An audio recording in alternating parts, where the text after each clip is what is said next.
नमस्कार मित्रों, मैं आरती गंडवाल। किस ओर जा रहे हैं हम लोग पता नहीं। और 7 फेरों का जो बंधन होता था, 7 फेरे जो होते हैं, उनका जो एक बंधन होता है वो अटूट होता है। और वो जो कस्में हैं वो हमें रोकती हैं कुछ भी गलत करने से। और शादी के बाद भटकना छोड़ दीजिए। मैं कुछ लोगों से कहती हूँ कि हर चीज़ मनपसंद नहीं मिलती है। कोई भी कमी रह जाती है हम में भी और हमारे जीवन साथी में भी। तो उसी के साथ उनको अपनाना चाहिए, चाहे हम हों चाहे वो हों। अगर वो हमें उसी कमियों के साथ अपना रहे हैं तो हम क्यों नहीं अपनाएंगे, बताइए।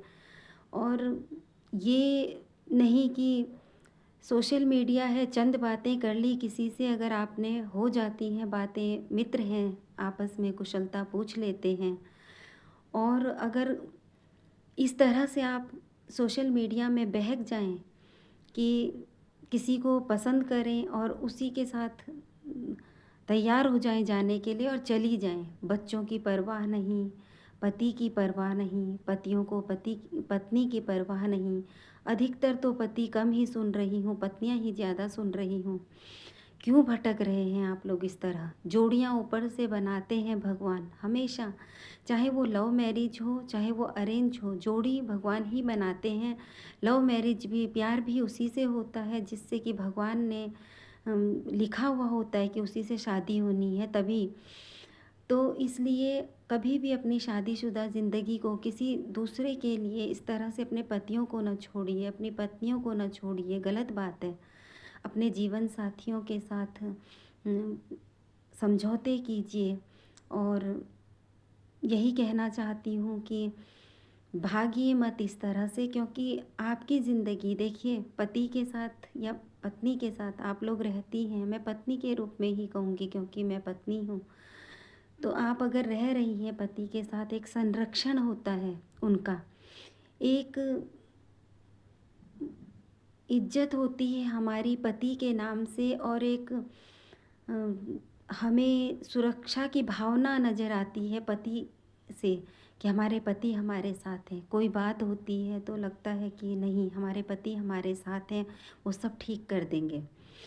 और मैं यही कहना चाहती हूँ कि पूछिए उनसे जो आज जिनके पति दुनिया में नहीं हैं, वो लोग कितना इस चीज़ को आज महसूस करती हैं कि पति के बिना अस्तित्व ही नहीं है हम लोगों का। और इस तरह से आप लोग चली जाती हैं, ठीक है, 2-4 चंद दिन वो इंसान जिसके पीछे आप भाग रही हैं, चंद दिन वो इंसान आपको सुखी रखेगा, खुश रखेगा, आपके मन की हर बात करेगा, क्योंकि उसको आपसे उम, आप चाहिए, उसको आप में वासना है, आपसे प्यार नहीं है, तो वो सब कुछ करेगा ऐसा कि जो आपको लगता है कि आपके पति आपके लिए नहीं कर सकते। लेकिन ये एक गलत धारणा है।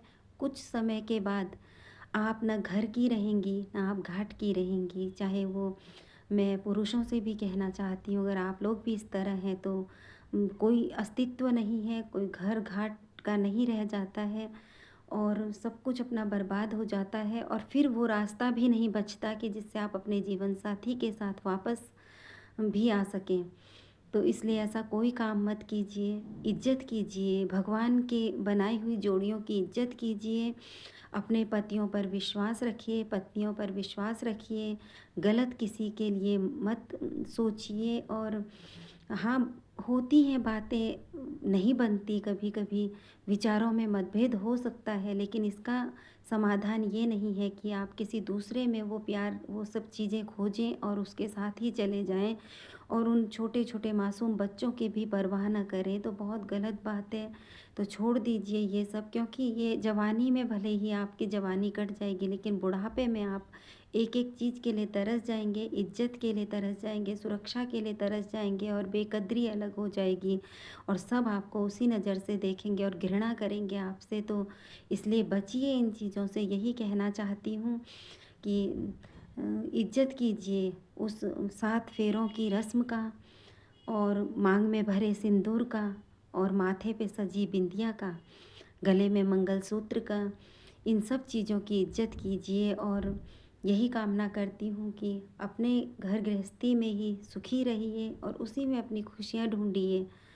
और यही कामना करती हूँ आप सभी से कि आप लोग इस ओर ज़रूर सोचेंगे। अगर कोई लोग भटकने की स्थिति में हैं तो ज़रूर सोचिए और समझिए इस चीज़ को। धन्यवाद, नमस्कार।